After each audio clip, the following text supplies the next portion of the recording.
Bonjour à tous et bienvenue sur Crypto Signal. Aujourd'hui, on parle de la petite remontada du côté de Bitcoin, mais également la Chine qui répond une nouvelle fois par rapport aux droits de douane. On va développer un petit peu sur les bonnes nouvelles qu'on a eues ces derniers jours. Et puis voilà, on y va pour l'intro.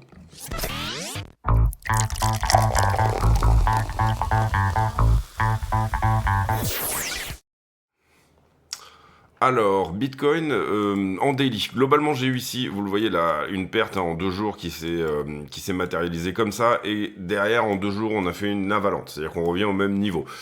On refait un piège, on fait un petit piège baissier. Pour moi, c'était un piège baissier ce qui s'est passé hier, étant donné les bonnes nouvelles autour du CPI.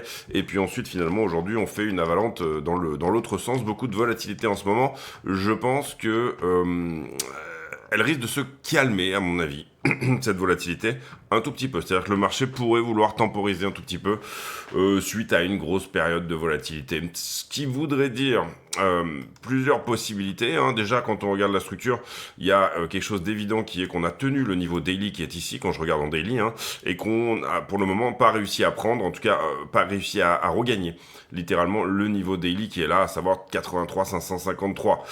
On arrive ici présentement au contact de une trend et un niveau. Alors il n'est pas extrêmement propre, vous voyez qu'il y a des grosses déviations au-dessus, donc il n'est pas extrêmement propre ce niveau daily. Je parle de niveau daily en résistance, mais il est possible vraiment que ça casse, tout comme il est possible que ça rejette. J'aurais une préférence pour un rejet, c'est-à-dire revenir ressourcer sur le niveau daily du bas ici, avec peut-être quelque chose de plus important pour pouvoir à ce moment-là casser. Pourquoi ça? Parce qu'en général, quand on a à la fois quelque chose de horizontal et quelque chose d'oblique, vous comprenez qu'on est ici au contact de cette distribution-là. Je vous donne un exemple ici, niveau horizontal et oblique, boum, on descend vers le bas. Celui-là est moins propre, bien sûr, que celui-ci qui était relativement évident, c'était vraiment le plus évident de tous. Et voilà, nouvel exemple ici sur quelque chose de moins propre également. Niveau daily, là, on rejette. Niveau 4 heures, pardon. Et niveau 4 heures, on rejette ici également. Cela dit, si on casse, c'est très très joli. Et les avalanches ici, les bougies englobantes sont très très très jolies.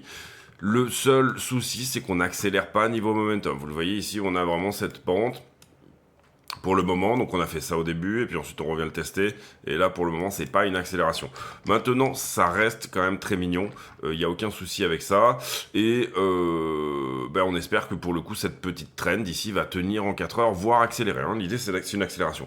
Si à un moment donné on se met à péter la trend que je qualifierais maintenant de trend weekly, qui est celle-ci qui nous a toujours rejeté depuis l'investiture de Trump, finalement. Si à un moment donné on se mettait à la péter, pour le coup, donc ici ce que je vous propose, c'est plutôt cette idée d'une latéralisation entre le daily qui est là et celui qui est ici, jusqu'à cassure.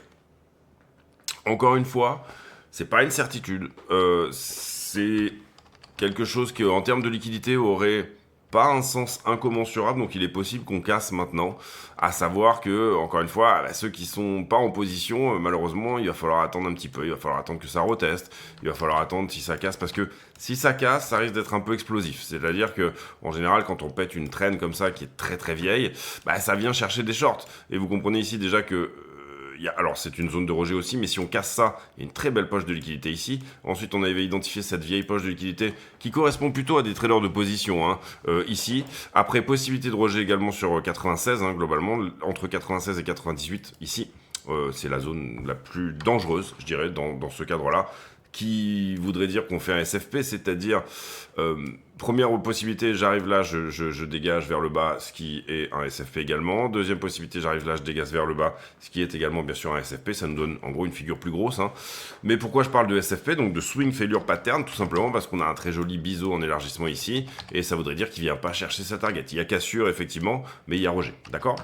Donc Swing Failure Pattern, c'est quand une figure chartiste ne va pas là où elle devrait aller, et là on parle de 120 000 $ à ce stade si on venait à casser. Pour l'instant, ça a dû baisser un petit peu, puisque désormais on est ici, donc globalement, on est plutôt par là, 119 300 $, d'accord? Donc, zone de rejet 96, zone de rejet, on en a déjà parlé hier, hein, finalement, mais 88, et zone de rejet maintenant, en fait, finalement, pour ressourcer à minima. Et en général, on utilise plutôt quelque chose d'horizontal, pour le coup, pour venir casser quelque chose d'oblique. C'est-à-dire que les niveaux, donc quand on parle de niveau, on parle de quelque chose d'horizontal, viennent casser les trends. En général, c'est comme ça que ça se passe. Assez souvent, on fait une consolidation avant de casser une distribution. C'est logique. Il y a pas de, j'invente rien ici. Je suis pas en train de dire des trucs, des formules magiques ou quoi que ce soit. Voilà, c'est plus une autre manière de dire quelque chose de plutôt intuitif.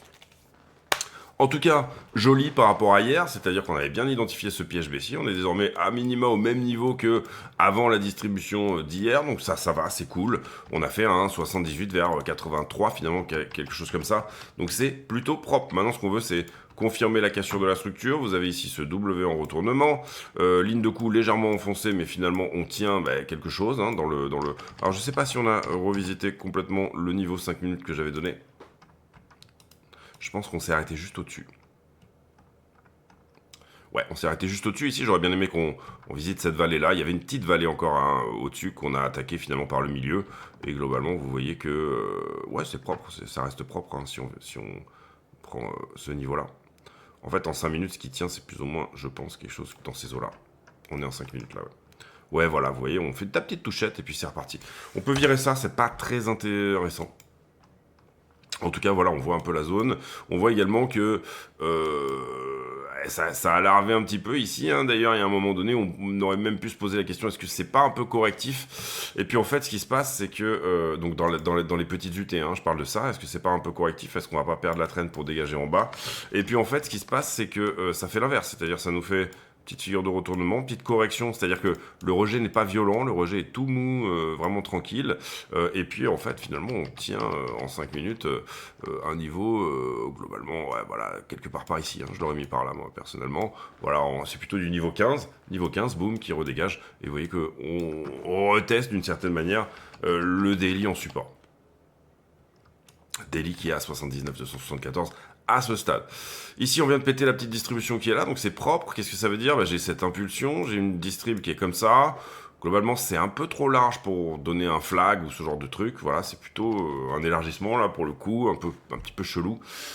Mais si jamais je réitère ce que j'ai déjà fait en termes d'impulsion, hein, vous comprenez que ça nous amène vers une cassure de trend. Personnellement, j'y crois moyen. Cassure de trend, je parle de la trend weekly bien sûr.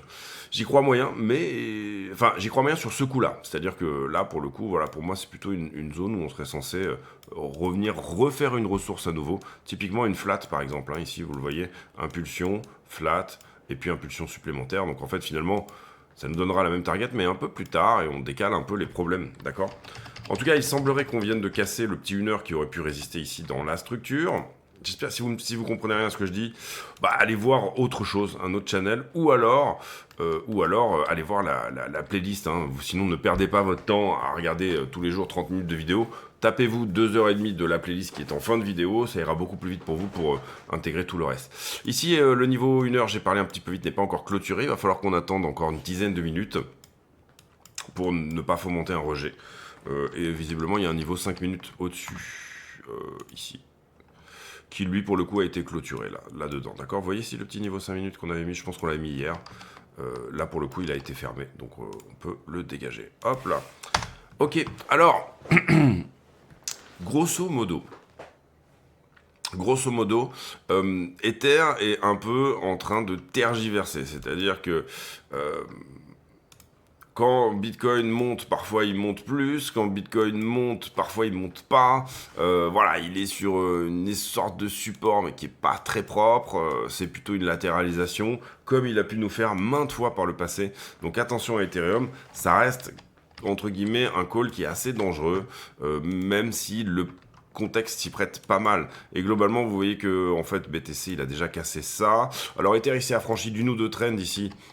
Alors pas encore celle-ci, pardon, mais il s'est affranchi d'une ou deux trends ici qui pourrait dire qu'il revient vers 1008 à peu près, on en a déjà parlé hier, quelque chose comme ça hein, en fait. D'accord. Donc point pivot ici, hein, entre toutes les distributions qu'il a pu donner, voire même s'il casse... Non, voilà, pour le moment, si... Après, un retour sur le 4 heures qui est là, pourquoi pas, 1806. Ce qui serait propre, hein, je veux dire, vous faites le calcul... voilà, sur, par exemple, une position leveragée à, je sais pas, une trentaine d'Ethereum, donc en levier, un Ether en levier 30, hein, pour ceux qui ont un petit peu de capital à déployer, on va dire ça comme ça, un petit peu de capital. Sous-entendu, si vous rentrez sur un Ether, vous comprenez qu'il est à 1500. Donc globalement, ça veut dire que vous tradez avec un minima une centaine de milliers d'euros, de dollars. Bon, globalement, voilà, vous rentrez à bas, donc 30 Ether, 30 Ether fois 300 balles. Ça fait 9000 euros, d'accord. Donc voilà, ça fait un joli. Alors, vous aurez vous aurez des TP à prendre sur la route, mais voilà, c'est pas dégueulasse en termes de risk-reward. Vous êtes d'accord avec moi?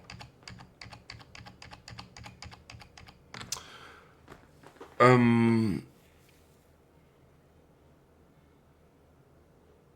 Sur quoi on était? Oui, Ether, donc voilà, on va regarder maintenant. Alors, globalement, par contre, le grand perdant, bah, c'est l'Ether dominance. On le voit, hein, elle revient sur ses points plus bas. Je pense que sur l'Ether dominance, on est.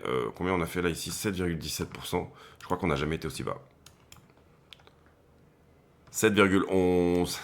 C'était le niveau le plus bas. Donc on n'est pas. On n'est pas. C'est ici. On n'est pas encore en dessous. Mais voilà, on peut comprendre ici que. Dans le. Dans l'idée, finalement, Ether n'a jamais eu aussi peu de dominance sur un marché, quel qu'il soit. Est-ce que c'est le point bas pour Ethereum? C'est-à-dire, est-ce que 7%, c'est l'endroit d'où il se reprend? En fait, finalement, bon, alors c'est facile à la fin hein, de dire, ah mais oui, mais en fait, voilà, vous aviez ici, hein, et on l'avait identifié quand même, sans vraiment y croire. Cet élargissement, target d'un élargissement, c'est quoi? C'est retour en bas. Ben, il nous a fait le retour en bas. Il nous l'a fait très rapidement, il nous l'a fait en parabole, mais il nous a fait le retour en bas. Alors que c'était engageant, hein. Vous voyez ici qu'il y avait une épaule tête-épaule, elle n'a pas vraiment cassé, mais voilà, il y avait vraiment des choses qui étaient extrêmement engageantes. Et ben pour le coup, que dalle, d'accord? Retour en bas du biseau et c'est tout. Euh... Et le grand gagnant, bien sûr, la Bitcoin dominance. Et ça, on en a beaucoup parlé aussi, mais globalement, sur cette poussée-là, je parle de celle-ci, celle qui est en train de se faire, eh bien, on n'a pas vraiment de signe que... Alors, pour Ether, bien sûr, ça paraît évident que bon, il n'y a pas de signe que c'est lui qui en bénéficie, en tout cas à ce stade. À ce stade, hein, ça peut être aussi un tipping point, mais voilà. Ce qu'on veut voir éventuellement, si vous voulez voir vos altcoins un peu fonctionner, on va dire, je dirais que c'est que ce daily soit enfoncé, hein, sous-entendu que là on soit sur un mouvement tout simplement sur la journée. Globalement, si jamais on était, comment dire, dans un délire, euh, euh, si jamais on était dans un délire où les taux vont pivoter, le marché price un petit peu des récessions, des choses comme ça, etc. Et d'une certaine manière, comment dire, l'idée serait de performer pour les alts sur des moments où bah, les taux vont bien évidemment, comment dire, diminuer. D'ailleurs, on le voit plus ou moins sur les pivots. Si je vous montre, il y a un petit décalage, mais globalement, taux bas égale alt qui performe. Mais, oui, tout à fait. Maintenant, quand on regarde cette structure sur la Bitcoin dominance, on a quand même l'impression que les impulsions se font et les corrections se font. Ça n'a pas l'air d'une figure de top, en tout cas pour le moment. Pour que ça ait l'air d'une figure de top, il faudrait perdre le bas, d'accord? Et il faudrait ne pas casser le haut. Hein. Donc pour le moment, voilà, on a ces triangles de continuation. À chaque fois, on fait une poussée supplémentaire, bim bam boum. Et là, on est, vous le voyez, la journée, la bougie 4 heures même, là, du moment, elle est littéralement et totalement en faveur de Bitcoin, hein, bien sûr. À quoi ça tient? Ben, décentralisation pour le moment. Et puis la manière dont le monde a tourné fait que pour le moment, s'il y a réserve stratégique, etc., s'il y a adoption institutionnelle, ça se fera sur le patron plus que sur les autres. Maintenant, les marchés sont pas dupes quand même. Voilà, pour moi, il est possible que ça accumule, comment dire, Ether en soum soum. Et également, comment expliquer ça? Ici, il n'y a pas d'accélération réellement, en fait, si vous regardez dans cette trend. Alors, c'est une très belle trend, il n'y a pas de souci. Voilà, elle est bien haussière, il n'y a pas de problème. Et ici, surtout, s'il y a une petite accélération là. Ok, il n'y a pas de souci. Donc, ce qu'on veut voir pour que les alts performent, bah, c'est refus sur le top, hein, finalement. Pas nécessairement même revenir toucher les 65%, on pas faire un plus haut. Mais c'est qu'à un moment donné, bah, on perd cette accélération et puis on perd la trend initiale. J'entends ici celle depuis le 5 décembre 2024 dorénavant. Grosso modo, voilà un petit peu l'idée, d'accord. Grosso modo également, il y a plusieurs choses en termes de fondamental. Hein. Il y a les taux, bien sûr, donc on l'a dit, taux qui, a priori, vont diminuer prochainement. Donc ça, c'est plutôt bon pour les altcoins. Donc ça irait plutôt dans le sens de Bitcoin dominance qui descend. Il y a la réserve stratégique qui irait plutôt dans le sens de Bitcoin monte. Mais perso, je trouve qu'elle est un petit peu foireuse, en tout cas dans la présentation qu'on en a faite dernièrement. Il y a la régulation. La régulation crypto, bien sûr, peut favoriser ce qui se passe au niveau des alts. Et on a des petits développements au niveau de la SEC contre XRP, ces choses-là qui servent directement la narration de la régulation, hein, le procès SEC contre XRP, etc. On a également à la SEC Paul Atkins, qui a été élu, qui est littéralement pro-crypto. Probablement des choses qui vont être permuter d'une potentielle compétence de la SEC vers une compétence de la CFTC, donc les commodities, que la plupart des alts vont être considérés comme des commodities, donc la SEC va se désengager, une facilité intrinsèque plus inhérente aux cryptos pour lancer des projets et être moins régulé que si jamais la SEC avait été compétente. La SEC a fait des procès à tour de bras, ça a beaucoup freiné l'innovation. Est-ce que désormais on est dans cette idée d'une régulation? Dans un premier temps, ça sera une régulation stablecoin qu'on va nous sortir, et dans un deuxième temps, ça sera une régulation pour le reste. Est-ce que la régulation stablecoin peut faire exploser les stablecoins? Sous-entendu, si on régule les stablecoins, est-ce que c'est pas plutôt un truc un peu baissier pour le marché? Je crois pas, parce que si vous voyez comme ça, par exemple, imaginez, vous êtes un institutionnel et vous vous rendez compte que les stablecoins, c'est plutôt cool, parce que ça peut provoquer des bons rendements. Vous allez rentrer par la grande porte dans le domaine des cryptos, parce que vous êtes en stablecoin. Et à un moment donné, vous pourrez vouloir, du coup, imaginez que vous avez des stablecoins stackés, je sais pas, et qui vous rendent 6%. À un moment donné, vous pouvez vouloir vous dire, bah, en fait, finalement, je vais rentrer sur telle ou telle crypto. Et donc cette régulation c'est comme les monnaies numériques de banque centrale, tout le monde est contre. C'est pas que je suis pour, mais en tout cas, je pense que avoir une monnaie numérique de banque centrale, si c'est bien fait, et en soi, l'USDC et l'USDT sont des monnaies numériques de banque centrale qui sont bien faites. Excusez-moi, c'est des projets privés, mais ça reste des monnaies numériques de banque centrale. Comment dire pas dans l'étymologie, pas dans le terme, mais voilà, ça reste des projets finalement ça reste du stablecoin. Hein. Monnaie numérique de banque centrale, si c'est bien fait, ça permet aussi de rentrer par la grande porte dans les cryptos, y compris pour des gens, par exemple des retail, qui pourraient avoir finalement des stablecoins pour avoir un rendement, et puis finalement ce rendement se diminue un petit peu, ils se rendent compte que il y a sur telle crypto plus de rendement en stacking, je pose voilà la question, et puis derrière le retail peut se dire ok bon ben j'y vais. Donc en réalité, sur la Bitcoin dominance ici, ce qu'on va voir c'est un rejet ici et de perdre ça. Et puis ensuite de perdre ça, ce qui nous emmènera à minima ici et peut-être dans des zones à la maison. Hein, j'ai envie de dire à la maison pour la Bitcoin dominance. Grosso modo, moi je le perçois comme ceci. Hop là, on va se mettre en weekly. Retour à la maison, c'est à peu près 50% de dominance, pas 63, d'accord. Voilà, le retour à la maison, pour moi, il est plutôt là. Pourquoi ça? Parce que, en fait, on est en train de régler une imbalance, là, vous le comprenez, et on vient de la régler fortement. Grosso modo, il est possible qu'on aille haut de range, hein, 73. Imaginez que, là, pour les altcoins, ça vous donne encore un petit peu quelques problèmes, on va dire ça comme ça. Et on voit quand même que au moment où on casse cette trend, hein, finalement, qui est bien retestée, on ouvre la porte pour aller ici, hein, sur le prochain niveau. Quand vous cassez une trend, vous allez au prochain niveau horizontal. Donc c'est possible, sincèrement possible. J'y crois pas beaucoup, mais pour le moment, on va dire que moi je le voyais plutôt rejeté déjà à 60, hein, et on est à 63, hein, donc voilà. Euh, Est-ce qu'on fait la stablecoin dominance? Ouais. Alors j'aime bien ce que je vois au sens du rejet qui est là. Confirmation réellement qu'on rejette. Euh, Compliqué à dire, hein. Compliqué à dire. Ce que j'aime bien, c'est que on en a beaucoup parlé, hein, de ce flag qui est une figure de continuation et qui pourrait actuellement être en train de retester. Être en train de retester, ça voudrait dire que tout cela est un piège baissier. Haussier pour la stablecoin dominance, baissier pour la crypto, donc tout ce qui se passe finalement depuis décembre, hein, et que pour le coup, on va voir la stablecoin dominance nous donner 5 vagues pour aller plus sur les 2,8%. 2,8% de stablecoin dominance, ça nous ramènerait à des niveaux de 2021, quand on était en bull run. Euh, c'est compliqué de le voir comme ça, mais c'est possible. Ça reste possible, d'accord? C'est très bas, très très bas. Maintenant, vous voyez, le support, il est évident. Il y a quand même une confluence entre ce que nous dit le support et ce que nous dit la target.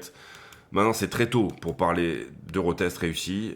Et à quel moment on considère que oui, ça y est, on a éclaté le retest et que oui, c'est bon, on est bien sur la stablecoin dominance, bah, c'est assez difficile. C'est le problème des retests, hein, d'accord? Ici, on voit que finalement, on peut aussi bien être dans un W de retournement. Pour le coup, ce flag, bah, vous comprenez qu'il se transforme en flat, hein, si jamais on dégage vers le bas ici. D'accord? Ça, c'est une. Enfin, vous le voyez, vous êtes d'accord avec moi. Et ça arrive assez souvent que vous ayez ce genre de config, c'est-à-dire plusieurs configs possibles quand vous avez un flag. Config numéro 1, je casse le flag, je fais un SFP, je ne vais pas à la target. Et en fait, finalement, c'est un W qui se crée, je casse mon W, et là, je me retourne. C'est des choses qui arrivent fréquemment. C'est pour ça que en bas d'un flag, il faut toujours prendre un petit profit. Je parle d'un bear flag donc là vous êtes en short, c'est un bear flag. Il faut toujours prendre un profit sur le bas de la structure. Il y a toujours un peu de liquidité qui peut faire que boum, ça se retourne, d'accord? Et finalement, vous avez joué quoi? La liquidité fraîche, c'est-à-dire tout ce qui était frais dans le flag, la liquidité qui était récente. Vous êtes venu chercher tous les longs.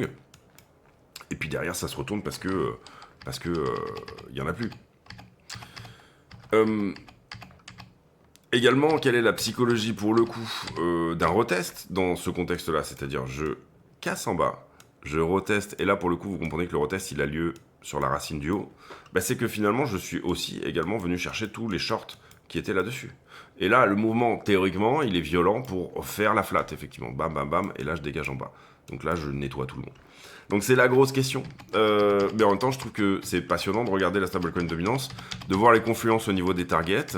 Je trouve que 2,8 c'est très bas comme target, c'est-à-dire que c'est vraiment excessivement bas. Ici. Maintenant, le fait que on y soit déjà allé en 2021, qui était quand même déjà un moment où les stablecoins étaient adoptés. Vous voyez qu'on était monté à 5% ici, hein, sur 2020. Et qui... Voilà, ça pourrait être le cas. Si ce n'est pas le cas, ce que vous allez voir en fait, c'est que grosso modo, dorénavant, la stablecoin dominance est en range entre 15% et 5%. Et elle ne perd jamais ces 5%, plus jamais. D'accord?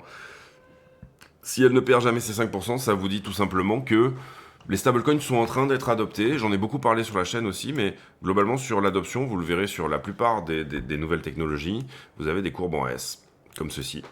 Et là, on peut l'avoir ça paraît logique de la comprendre dans la dominance sur les stablecoins. C'est que, alors je l'ai mal fait ici, mais en général, vous avez plutôt une petite montée, ensuite ça se met à plat, et ensuite vous avez encore une montée, puis après ça se remet à plat. Et puis voilà, c'est tout, hein. En gros, ça reste en haut après. Pourquoi ça? Bah, par exemple, les voitures.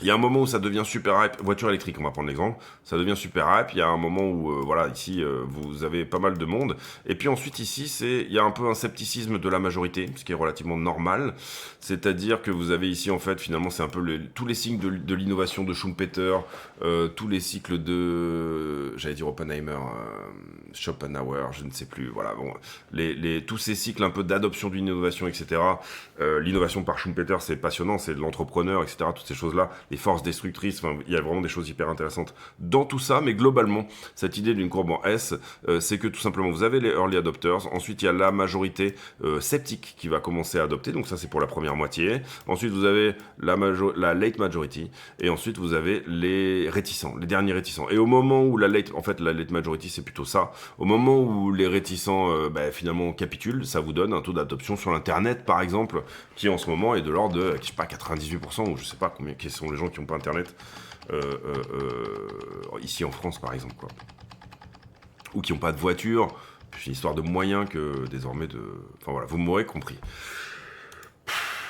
USDT, ce qu'on voit en fait, c'est que ça stagne un peu sur le mythe du USDT. C'est toujours à l'augmentation, mais ça stagne un peu sur les 3 ou 4 dernières semaines. Moi, je trouve que c'est pas dérangeant. Ça veut dire aussi que... En fait, si vous arrêtez de minter, ça veut dire qu'il y a de l'achat aussi. Vous comprenez que quand vous achetez du BTC avec de l'USDT, vous burnez de l'USDT, tout simplement. Donc là, il y a moins de mint, ça veut dire qu'il y a un petit peu d'achat, en tout cas, c'est mon avis. 144 millions qui attendent sur le côté quand même de rentrée. 144 millions, c'est quoi? C'est à peu près USDT plus USDC 204 millions. On voit d'ailleurs que il y a peut-être un peu des prises des parts de marché qui sont prises par l'USDC. Grosso modo, ça correspond à quoi? Ça doit correspondre à peu près 200 millions. Globalement, toutes les alts, c'est 500 millions, le Others, et j'ai cherché la market cap d'Ethereum, mais je pense qu'elle est autour des 300 millions actuellement. Petit doute. BTC 1,4 trillion. Pourquoi j'ai pas la market cap de TH? Elle est pas dans ETH en tout cas. Je l'ai forcément quelque part, excusez-moi.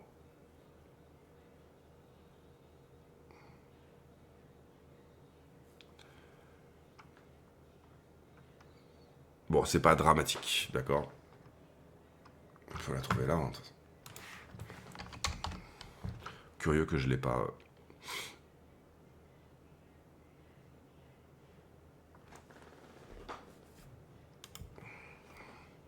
189 millions. Donc vous voyez que actuellement, putain, ce qu'on a perdu en quelques semaines, vous voyez, je disais deux têtes 300 millions, mais vous voyez qu'on est largement en dessous. On est à 189 millions. Et on est descendu à 167 millions. Qu'est-ce que je voulais dire? Oui, d'une manière générale,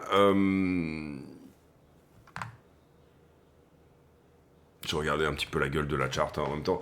D'une manière générale, finalement, vous avez plus d'USDT plus USDC en ce moment que la market cap de la deuxième crypto au monde. C'est quand même assez affolant. Donc voilà, ce qu'on va regarder un petit peu ici, c'est comment se comportent un petit peu les choses. Et puis, bien sûr, comment ça va. Sur la market cap, je trouve que la distribution est très propre depuis 9 décembre. Bon, c'est le cas sur Ethereum aussi. Comme ça qui accélère un petit peu. Ce que vous voulez voir, c'est déjà sur Ethereum qu'on casse l'accélération de cette vente. Et vous voyez, bon, le support aussi, qui est le support daily, vous le retrouverez également sur le prix. Mais là, c'est intéressant, on s'affranchit un petit peu de l'inflation, toutes ces choses-là. Mais globalement, c'est un peu la même chose. C'est plutôt un endroit où on pourrait réfléchir à une réaction. Maintenant, vous voyez que, comment dire, l'endroit où on aurait pu réfléchir à une réaction avant, c'était celui-là. Alors, il y a eu des réactions ici, il y a eu réaction ici, il y a eu réaction ici. Mais il n'y a pas eu, de réaction quand on le traverse. C'est ça que je veux dire. Il a plutôt été retesté, perdu. D'accord? Donc, toute cette zone-là, un petit peu en market cap, je parle de ce qui est en rouge, est pas très safe, quoi. Si on n'y va pas, imaginez que ETH, il fait ça. Vous voyez déjà le double top, qui a une target beaucoup plus basse.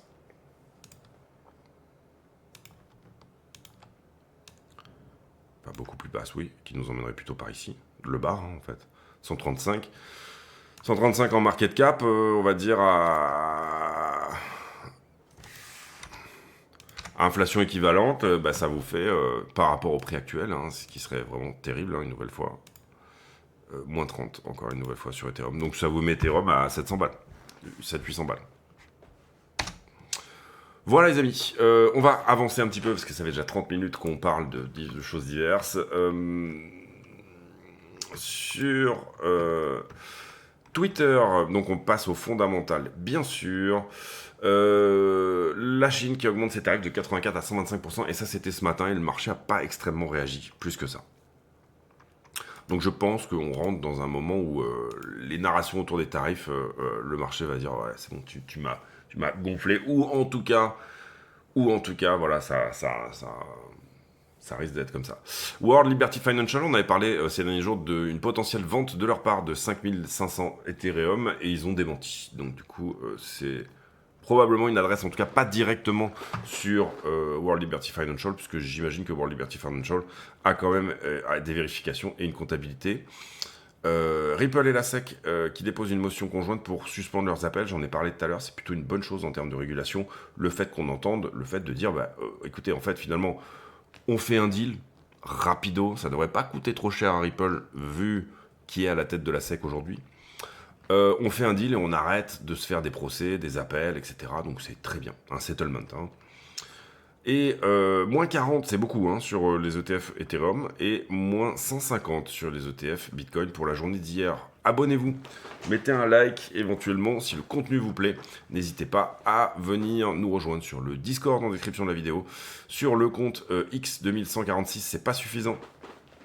Et sur quoi d'autre tous les liens d'affiliation que vous pouvez avoir. Je rappelle que sur la chaîne, je fais tout ça bénévolement et que donc tous les bénéfices sont reversés à Mécénat Chirurgie Cardiaque. Probablement qu'on pourra reverser 12 ou 15 000 euros cette année. J'ai pas encore les comptes définitifs, mais on est, je pense, sur quelque chose dans cette idée-là.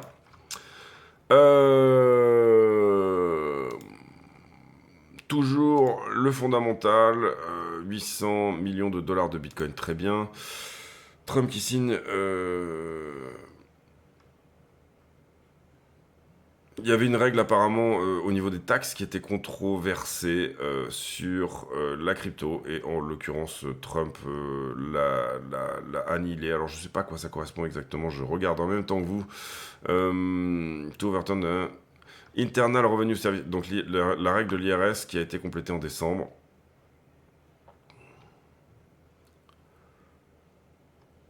D'accord, il s'agirait de... Quand vous gardez les bitcoins pour quelqu'un, vous devez le dire à l'IRS, donc à l'agence qui est chargée de récupérer les taxes sur, sur le revenu, hein, en fait.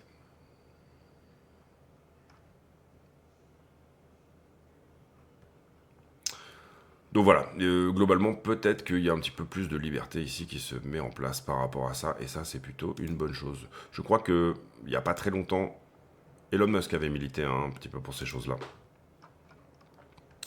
Donc, en fait, finalement, quand on regarde par rapport à l'Europe, les États-Unis prennent un petit peu le contre-pied. Globalement, ils disent gavez-vous pendant un certain temps. C'est un peu ce qu'ils avaient fait aussi sur Internet. C'est-à-dire que beaucoup avaient régulé énormément sur Internet, sinon pour essayer de calmer. Parce que, imaginez que sinon, si personne n'avait régulé, Internet aurait été à la fois le darknet et le net de surface, qui ne pas forcément une mauvaise chose en soi, hein, plutôt laisser les choses se publier, mais comment dire, laisser l'innovation se faire, en tout cas au départ. Et globalement, il vaut mieux en général, et c'est plutôt l'approche américaine en tout cas au départ, c'est également leur approche finalement sur le droit, où vous laissez les crimes se commettre, et c'est la jurisprudence qui va faire la loi. Peut-être quelque chose qui héritait un petit peu de cette idée du premier amendement, et effectivement de laisse-moi faire ce que je veux, mais mets-moi en tôle si je fais quelque chose de pas bien. Et à l'inverse, le droit latin et le droit européen, la vieille dame européenne serait plutôt dans un droit écrit, c'est-à-dire quelque chose de, on va faire un code civil, on va réfléchir à toutes les situations. Globalement, le droit latin va plutôt y avoir un fait divers ou un article, et on sort une loi tout de suite pour, là par exemple, typiquement, je sais pas, FTX par exemple, on va faire une loi pour protéger les consommateurs, donc du coup, également, ça peut être un moyen d'éviter des taxes, donc du coup, c'est finalement, ça va être la charge la charge financière va être reportée sur les exchanges crypto. Vous comprenez que pour un exchange crypto, aujourd'hui, de proposer, c'est pour ça que Bybit a par exemple fermé en France, parce que pour eux, ça coûtait plus cher d'aller demander de faire les KYC, les machins, les trucs, mettre en place tout le système informatique qui permette de dire il a investi sur telle ou telle crypto et il y en a tant, entre guillemets. Et aujourd'hui, par exemple, on met sur vos banques. Moi, par exemple, ma banque me demande, quand je fais un virement pour acheter de la crypto, donc un virement vers une plateforme, elle m'a demandé une fois, hein, elle ne me l'a pas demandé 50 fois, mais elle m'a demandé une fois de me dire, de montrer, je sais pas, est-ce que Coinbase, c'est vraiment sur ma déclaration d'impôt? C'est-à-dire, est-ce que ça fait partie des échanges que j'ai notés comme étant des échanges sur lesquels j'ai effectivement des comptes, ce que j'ai donné, hein, bien sûr, moi tout est transparent, et que donc du coup, depuis ma banque, ok, il n'y a pas de souci avec ça. Mais ça prouve que vous comprenez, c'est du temps pour ma banque, c'est du temps pour l'exchange, c'est du temps pour moi. On voit de plus en plus d'États, Reserve Bills et Advance, et ça je l'ai toujours dit aussi également, j'ai toujours pensé que la réserve nationale stratégique de Bitcoin serait fédérale et ne serait pas nationale. Pour le moment, en tout cas, je pense que sur les 50, il y a 51 États aux États-Unis, je sais pas, 55, je sais plus, un truc comme ça. On en a à minima déjà 25 ou 30 qui ont voté des lois de réserve, donc ça c'est une très bonne chose. Et globalement, c'est des choses que vous voyez passer petit à petit, état par état, mais grosso modo, c'est une très très bonne chose. Trump exit qui se prépare pour une guerre dont personne ne veut. Pour moi, c'est des conneries. C'est-à-dire que ici, ça va sauver la face des deux côtés. À la fin, il va y avoir un accord qui va en sortir. Maintenant, le problème étant de dire à quel moment l'accord il sort et à quel moment il sauve la face tous les deux. Vous allez, en tout cas c'est mon avis, voir beaucoup d'articles qui disent que c'est la guerre du commerce, non, ceci, cela. Grosso modo, c'est quand même ce qu'on avait dit aussi, c'est pas tenable, ni pour la Chine, ni pour les États-Unis, d'avoir des droits de douane autour des 150%. Vous comprenez que vous prenez par exemple n'importe quel bien et vous dites que, et y compris imaginez pour vos dudes, c'est-à-dire imaginez pour les gens qui produisent chez vous, j'ai une pièce que j'achète en Asie, je multiplie son prix par 2,5, ça n'est pas tenable. Donc, on peut penser que Trump est pas très intelligent ou que il est extrêmement, comment dire, impulsif, etc. Toutes ces choses-là, il en reste pas moins que il comprend ce genre de choses. Il n'y a pas de souci avec ça. Maintenant, la question étant, parce qu'effectivement, il y a de la douleur en attendant, la question étant jusqu'où ça va en termes de douleur, d'accord? Parce que pour le moment, c'est une négociation. L'économie qui va plutôt pas mal en... ça, c'est pareil, hein. Je sais pas si vous vous rappelez, mais il y a ne serait-ce qu'un mois, on avait sur l'Angleterre des informations qui étaient absolument immondes. Et là, d'un coup, ah tiens, il y a des bons chiffres. Est-ce qu'une récession guette les earnings des grosses banques? Je crois que ça commence à peu près la semaine prochaine, les earnings. Hein. Ouais, c'est ça, avril, donc premier trimestre Q1 2025. Déjà, on est déjà en 2025. À chaque fois que je dis 2025, je me dis qu'on est déjà en 2025. Ça fait 4 mois que c'est comme ça. Qui vont bien sûr nous parler hein, ici. Ça va être un gros indicateur. Je pense que c'est dans les JP Morgan qui vont être les premiers à publier. Et étant donné qu'on n'a pas un calendrier économique très chargé,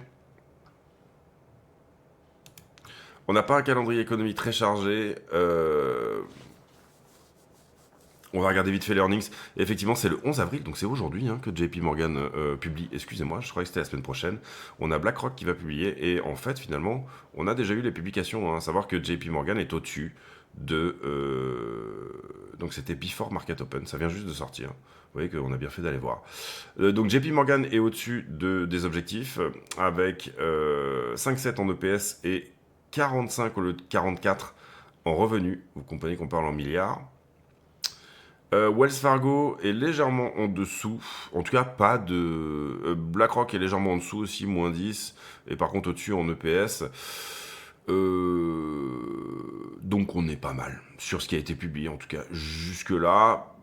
Léger, Wells Fargo légèrement en dessous. Wells Fargo, ça va être plutôt la banque du père de famille, hein, d'accord. JP Morgan, plutôt la banque du gars qui a un très très gros portefeuille. Les liquidations. Intéressant de voir que finalement, sur 300 millions de liquidés, on a liquidé plutôt du long sur la journée d'hier. Et ce, alors que pour moi, le prix a fait une raquette. Hein. C'est-à-dire que hier, il y a 24 heures, on était... on va regarder. voudrais pas dire de bêtises, mais ouais, on a peut-être un petit peu des deux sens, effectivement. Attendez, 24 heures.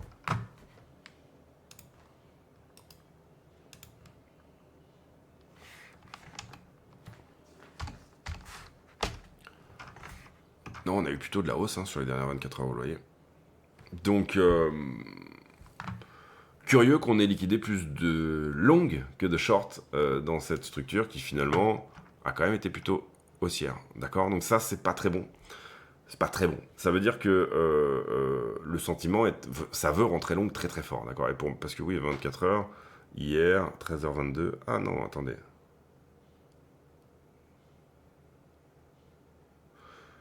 Alors pourquoi il m'a mis... attendez. Il y a un truc qui va pas. Sur 24 heures glissant,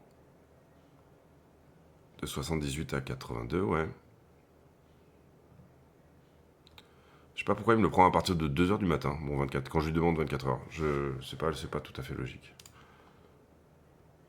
Ouais, il me prend comme si je lui demandais un jour, en fait. C'est dommage, il fait pas 24 heures glissantes. Alors qu'avant, il le faisait.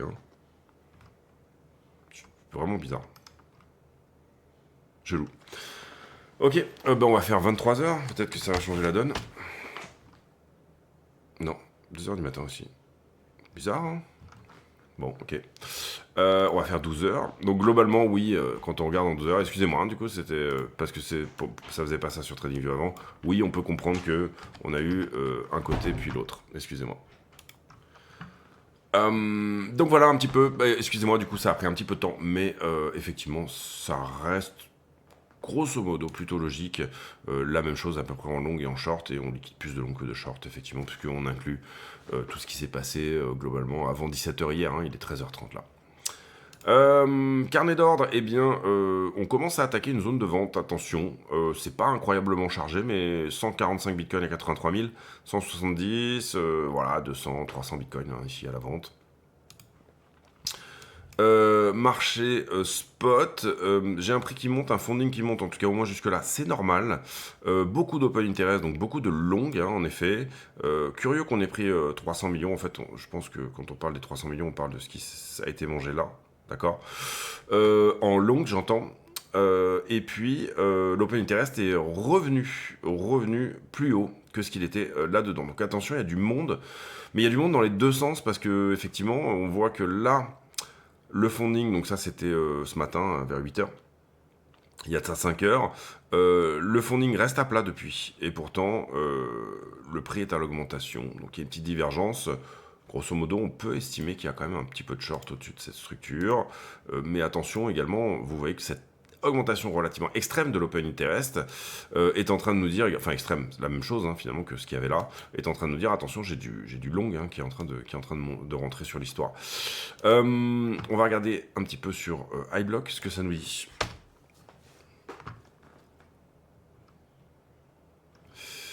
Alors iBlock ne voit pas beaucoup de shorts, contrairement à moi, au-dessus, sur les 6 jours glissants.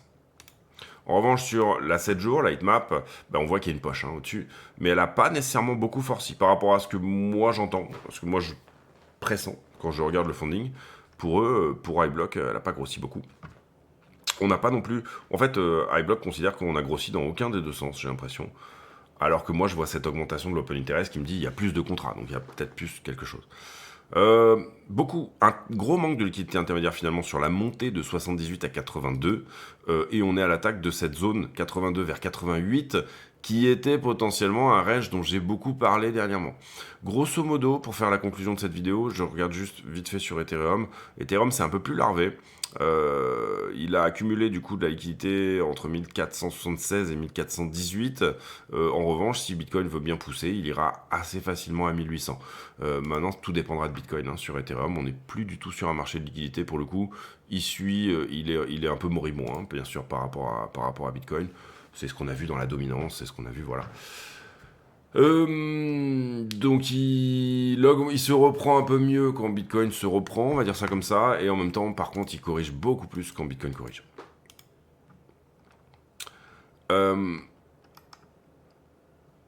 Qu'est-ce que je disais? Oui, donc du coup, la conclusion de cette vidéo, ce dont je parlais tout à l'heure par rapport au range 82, 88, etc. Et tout, c'est quelque chose que j'avance depuis plusieurs jours. Mais voilà, pour moi, on a toujours été dans un range 82, 88, grosso modo, après comme ça, depuis un moment. Ça, c'est une déviation sous le range. Maintenant, le prix est en train de répondre à ça. C'est-à-dire que si on refuse ici, et que si on refuse globalement à 83, l'idée serait plutôt d'aller à 70. Ok, c'est-à-dire que pour le coup, ce 82-88 est perdu. Et on est sur un range plus gros qui est en train de se dessiner de 70 à 90, dont on est sur une ABC. Ce qui est littéralement possible, hein, bien sûr. Je suis allé un peu fort ici, hein, 70 c'est plutôt par là. Donc c'est ça un peu la question. Est-ce que ça c'était une déviation sous le range? Sous-entendu, est-ce qu'on récupère les 83 ou est-ce qu'on rejette sur 82-83, hein, la zone actuelle? Et pour ça, récupérer sur la zone actuelle voudrait dire tenir le niveau daily, bien sûr, voudrait dire également casser le niveau daily du haut, bien sûr, pour revenir à 88, c'est obligatoire. Enfin, c'est obligatoire, on peut faire une poussée à 88 dans la journée et refuser, mais ça serait quand même un sacré piège. Et puis voilà, donc la grande question ici, c'est dans quelle borne de valeur je m'inscris, d'accord? C'est-à-dire, est-ce que je me dis, en fait, on est sur, c'est évident, c'est un range 82-88 avec des déviations au-dessus, des déviations au-dessous. Désormais, l'idée sera de venir reprendre 88 à nouveau et peut-être même dévier au-dessus, voire casser le range, hein. Et où est-ce que je suis finalement dans une continuation de quelque chose qui se situe entre, on va dire, 91, hein, globalement, le haut de range serait là, d'accord, et un bas de range qu'on n'a pas encore trouvé, puisqu'on est actuellement en tendance baissière, hein, je le rappelle bien sûr, et qui se situerait probablement autour des 90. C'est-à-dire, ce que je suis en train de regarder, c'est une ABC, ABC probablement, ABC, enfin voilà, qu'on reste dans un truc un peu interminable, qu'on casse effectivement la trend au bout d'un moment, mais que finalement ça se fasse à force de retest, etc., grosso modo, jusqu'à la fin de l'été presque, hein, qu'on se balade entre 70 et 90. Ce qui, quand on a perdu 90, était quand même la zone en volume profile à venir couvrir à partir du moment où on commence à passer du temps. Je ne sais plus comment s'appelle cette règle, mais c'est une règle intrinsèque. Vous rentrez dans une grosse zone de volume profile, qui est celle-ci, hein, vous le voyez ici, on est là-dedans. À partir du moment où vous passez un certain temps dedans, il existe de très fortes chances de la traverser en intégralité. Je ne sais plus le nom de la règle, vous retrouverez peut-être ça d'ici demain et on en parlera. Mais voilà, l'idée ici c'est, tant que dans une certaine UT, je commence à me balader dans une zone où il n'y a pas de volume pendant trop longtemps, je fais pas juste une prise de liquidité, mais c'est ce qu'on regarde avec le daily, hein, finalement, qui est là, hein, d'accord? Ce daily est important, mais déjà, je trouve qu'on a passé beaucoup de temps dans la zone, donc cette idée de... et bon, désormais, on s'est bien occupé du haut du creux de volume profile, hein, vous voyez qu'au moment où on perd ça, là, il n'y avait rien sinon avant, hein, avant ça, il n'y avait que dalle. Là, on a commencé à bien s'occuper justement de 82-88, c'est le premier range, d'accord? La question étant, est-ce que maintenant, on s'occupe finalement de 70-80 ou pas? Et la question est posée quand vous venez toucher un petit peu le point of control, donc l'endroit où il y a le plus de volume finalement de toute cette partie-là. Donc en fait du range 82-88, d'accord? Puisque quand vous perdez un range, comment on trade un range en général? Vous avez votre range ici, vous avez, vous identifiez qu'il y a un range, hein, globalement, pardon. Vous identifiez qu'il y a un range. Et globalement, le point de contrôle, qui est souvent à peu près au milieu, là, en l'occurrence, il est un peu plus bas que le milieu, hein, vous voyez qu'il est plutôt dans la zone basse, aussi parce qu'on a dévié beaucoup dessous. Le point de contrôle, assez souvent, est un endroit où vous prenez un petit profit au cas où, d'accord? C'est là où vous payez vos frais, vous payez des tas de choses. Si vous êtes trader de range, en général, sur le point de contrôle, vous faites toujours, c'est toujours aussi potentiellement une zone de rejet, d'accord? Donc là, on est en train de poser la question plutôt à une zone qui se trouve entre le point de contrôle et le bas de range, d'accord? Puisque vous voyez que, si je zoome un petit peu, j'ai fait, je crois, une vidéo sur les ranges, hein, sur cette idée de point de contrôle dans les ranges, etc., toutes ces choses-là. Comment trader un range, ou je sais plus comment elle s'appelle, mais bon. Peut-être que je l'ai mise en tuto, je ne sais pas. Ici, vous voyez qu'on est en train de poser la question, en fait, finalement, le bas de range slash propre, hein, c'est ça. 83, j'ai dit 82, mais c'est 83. Et là, on est en train de lui poser la question, de le marteler, mais tout en allant finalement poser la question également à chaque fois au point de contrôle, qui est très bas dans le range, puisqu'on a beaucoup dévié en dessous. Si je vous le mets comme ça, le moment où on perd 95, il est là, tac, comme ça, voilà. Le point de contrôle de tout ce qui se passe depuis finalement février 2025, depuis un mois. Le business des short-term holders / un mois, des traders en fait, là c'est principalement des traders ou des acheteurs récents, mais globalement sinon, les short-term holders, les acheteurs récents, c'est-à-dire plus sur une temporalité qui est plus de l'ordre de 5 mois, eux, ils sont en douleur et il y a eu énormément d'achats sur 96-98. Donc c'est eux qui souffrent, d'accord, pour le moment. Et c'est eux qui sont censés capituler ou pas, là-dedans, d'accord. Donc là, il y a des bitcoins qui changent de main. Et au bout d'un moment, ils ont déjà bien capitulé là. Vous voyez que c'est ça la psychologie aussi que je vous parlais d'un retest. C'est le moment où on pousse ici sur cette news de la réserve stratégique, il y a des tas de gars qui disent « Moi, j'en peux plus, je me suis fait tellement peur parce que j'ai payé le point de contrôle de ce range-là qui était le range précédent. Okay, parce qu'on regarde 3 ranges possibles ici, en fait, là. Voilà. Je me suis tellement fait flipper que là, je revends. Et vous voyez que ça a revendu fort, c'est-à-dire que ça a revendu à perte. Là, typiquement, c'est un retest qui est excessivement foireux sur... Enfin, foireux, j'entends par là vendeur, d'accord. Et derrière, pareil, ici, je reviens, parce que pour le coup, 88 est devenu l'endroit où ceux qui se sont fait peur en payant 96 souhaitent sortir, ok. C'est pour ça que c'est un endroit qui est flippant. Et est-ce que maintenant, on n'est pas à 83, où finalement on a cette acceptation de... C'est cette idée, comprenez bien, quand vous regardez une charte, vous êtes dans l'intégration d'une idée que quelque chose est cher ou pas cher. Hein. L'action de prix, le prix, en fait, finalement, n'est que, je le dis souvent, la conviction d'un déséquilibre, la résultante d'une conviction d'un déséquilibre entre l'offre et la demande. C'est-à-dire, c'est pas cher ou c'est cher. D'accord. Dans l'idée des gens, c'est un peu ça. Et là, on est tellement dans une séquence baissière que finalement 88 est vu comme un excellent endroit pour vendre. Donc la conviction d'un déséquilibre entre l'offre et la demande, au moment où on est à 88, dans la psychologie des gens, est de dire il faut que je vende. Et actuellement, si cette inversion, si l'ancien 88 devient 83, vous comprenez que c'est ça qui vous donne ces grosses résultantes de consolidation, etc. À quel moment le marché se dit qu'à 70 c'est pas cher, c'est peut-être aussi voilà, là que la psychologie intervient. Petit à petit, par le temps, on arrive à vous faire accepter. Peut-être qu'à un moment donné, excusez-moi, hein, je développe un petit peu, mais c'est pas grave, on est bien. Peut-être qu'à un moment donné, psychologiquement, ici par exemple, et c'est typiquement ce qu'on voit, à 80 000 $, Bitcoin était excessivement pas cher. Et donc là, on est remonté, on a fait 96, et puis d'un coup, ici, vous voyez qu'on revient sur cette zone des 70 000 $, et on perd ici cet endroit-là, donc ça devient beaucoup moins une opportunité, bien entendu.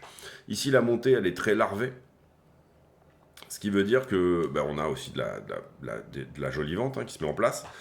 Mais globalement, cette montée très larvée, qu'est-ce qu'elle nous dit? Elle nous dit que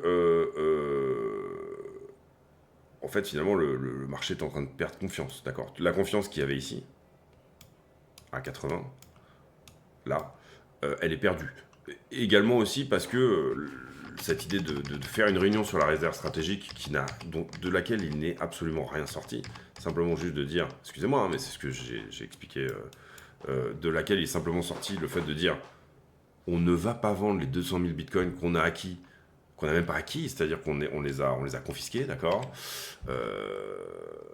Eh bien, c'est complètement foireux, bien sûr.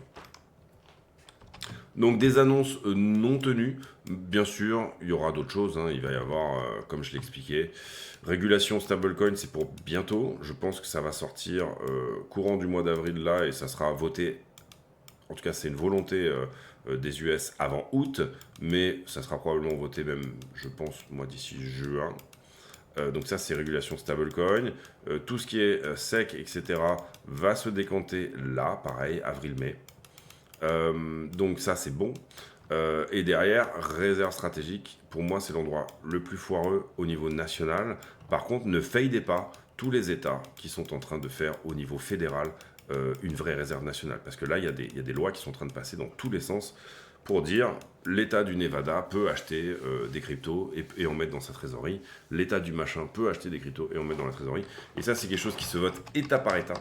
Et globalement, on a quand même pas mal d'États. Il faudrait regarder la carte, ça serait intéressant de voir d'ailleurs en fonction est-ce que c'est plutôt des zones trumpistes, est-ce que c'est la Bible Belt, est-ce que c'est plutôt des zones qui en général sont autour des mers, c'est-à-dire qui sont plutôt des zones d'innovation aux États-Unis, tout ce qui est côté côte ouest ou côte est. Ça pourrait être intéressant de voir justement, même de mapper une carte des élections américaines, donc quels sont les États habituellement démocrates et républicains, et quels sont les États qui ont fait passer effectivement ces lois-là. Globalement, on a quand même ici, je trouve, c'est mon avis, un accord un peu bipartisan, et bon, de toute façon, Trump a la main, donc les républicains ont la main là, mais il y a quand même ici cette idée de manière globale et bipartisane, c'est-à-dire chez les démocrates comme les républicains, de dire la crypto c'est bien et il faut jouer cette carte-là, donc voilà. Maintenant, ce qu'on veut, c'est quelque chose qui n'est pas encore mis en place, en tout cas à mon avis. Maintenant, je peux vraiment me tromper, mais théoriquement, ça ne devrait pas se passer, le top ne devrait pas se passer comme ça. Ce qu'on veut, c'est tout simplement que la crypto rentre et sa dot-com bubble. D'accord, la bubble des .com. Elle a trouvé son top dans une euphorie totale. Vous avez senti une euphorie, vous, sur ce qui s'est passé? Alors peut-être que je l'ai raté, peut-être aussi que je suis tellement conditionné à regarder tous les jours la crypto que j'ai pas senti cette euphorie-là, etc. Maintenant, théoriquement, et nous, ce qu'on veut prendre, c'est la dot-com bubble, mais à sortir au bon endroit, parce qu'on est des gens avisés. En tout cas, sortir progressivement, pas forcément au bon endroit, mais au moins sur la bonne pente, la bonne poussée. Et puis ensuite, il y aura probablement, un effacement des projets. On va faire des projets. Il est possible qu'on ait raté ce coche-là. Il n'y a aucun problème avec ça. Qui aurait été de dire que finalement, c'est pour ça que les alts ne performent pas actuellement. C'est-à-dire que le dernier, le 2021, était la dot-com bubble des cryptos. Et désormais, en fait, il y a eu nettoyage avec qui trouve sa fin par FTX, qui est un peu, on va dire, le Lehman Brothers de 2008 de la crypto, si vous préférez. Sur la dot-com bubble, c'était, je me souviens plus du nom, mais voilà, les gros qui font faillite en fin de quelque chose. Personnellement, je pense qu'il y a encore une vague. Maintenant, il est possible qu'on soit déjà dans, en fait, le 2000, qu'on soit déjà en 2003 ou 2004, le moment où émergeaient les projets vraiment intéressants. C'est-à-dire que le marché ici est en train de dire, Ethereum, c'est bien, mais c'est foireux. Ça a été construit, on va dire, qu'avec des béquilles, etc. Bitcoin, c'est le nouveau Google, entre guillemets, le nouvel Amazon, je ne sais pas ce que vous voulez. Mais Ethereum, c'est Netscape, en gros, puisque c'est une des plus grosses valos qui a été je sais pas, Solana c'est AOL, je sais pas si machin c'est Yahoo. Il y en a certains qui vont bien sûr rester, il y en a certains qui vont disparaître, il y a des gros qui vont disparaître aussi. Voilà, les grosses questions je pense à se poser, c'est ça. Maintenant, est-ce que vous avez senti une euphorie ou pas? Alors en 2021, oui, il y avait un petit quelque chose, mais c'était pas non plus je trouve ouf. Voilà, peut-être que je me trompe, mais je vois un peu les choses comme ça, c'est-à-dire que pour moi, il y en a encore une à venir, qui est en fait finalement une 3 en Elliott. Une 3 en Elliott, c'est l'adoption institutionnelle. L'adoption institutionnelle, c'est vraiment ce type de narration qui sont de l'ordre de la réserve stratégique, qui sont de l'ordre de Bitcoin en trésorerie pour tout le monde. Pour le moment, excusez-moi, mais en trésorerie, j'ai vu que Tesla et MicroStrategy prendre du Bitcoin avec 3 ou 4 gars en plus derrière. En ce moment, derrière moi, on a GameStop. GME, je crois, c'est le ticker. GameStop, etc.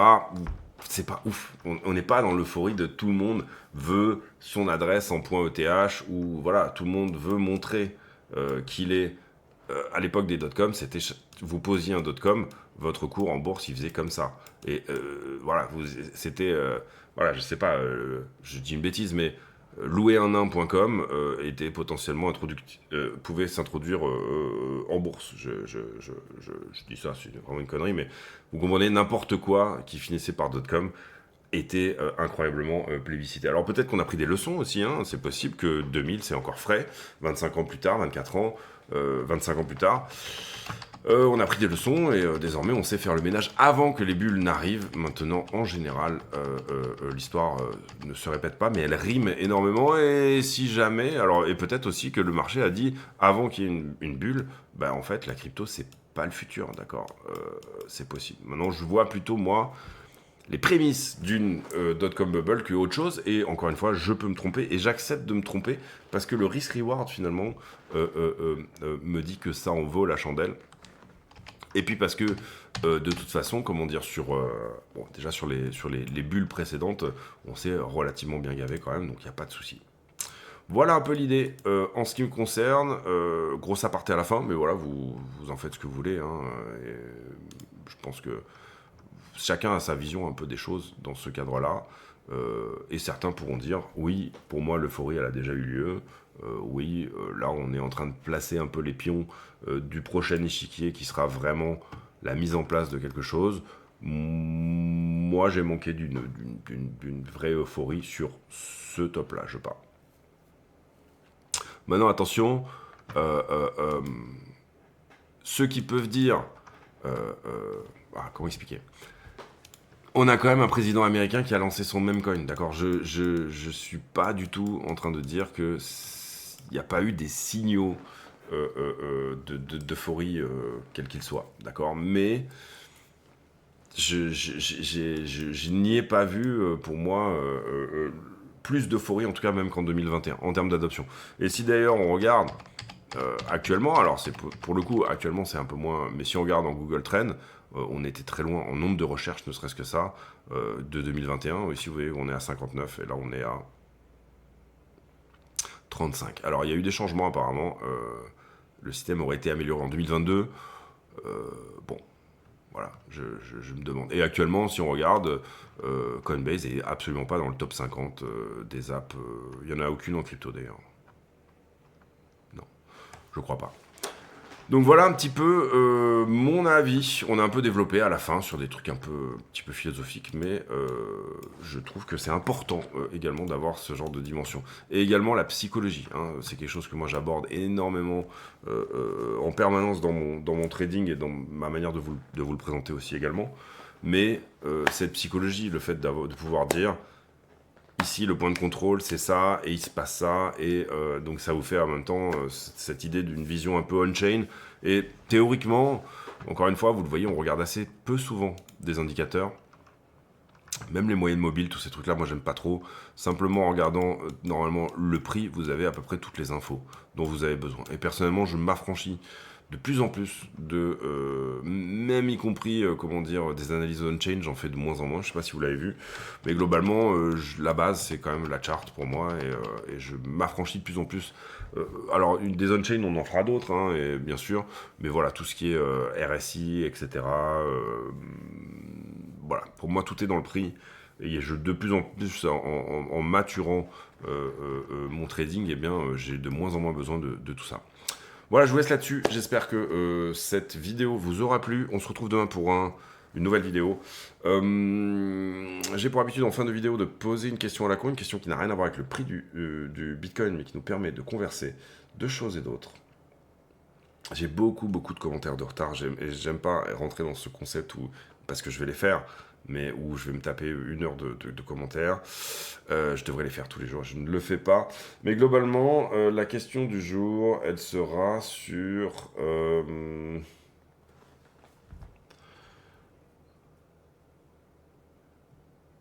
Tiens, prochain pays que vous allez visiter. Personnellement, il y a des très bonnes chances que je parte en Russie bientôt. Probablement la semaine prochaine. Puisque pour ceux qui ne le savent pas, ma femme est russe et j'adore la Russie. Il y a des bonnes chances que j'aille aller voir un petit peu ses parents, bien sûr. Donc voilà, prochain pays que vous allez visiter de votre côté. On se retrouve demain pour une nouvelle vidéo. D'ici là, portez-vous bien. Ciao, ciao.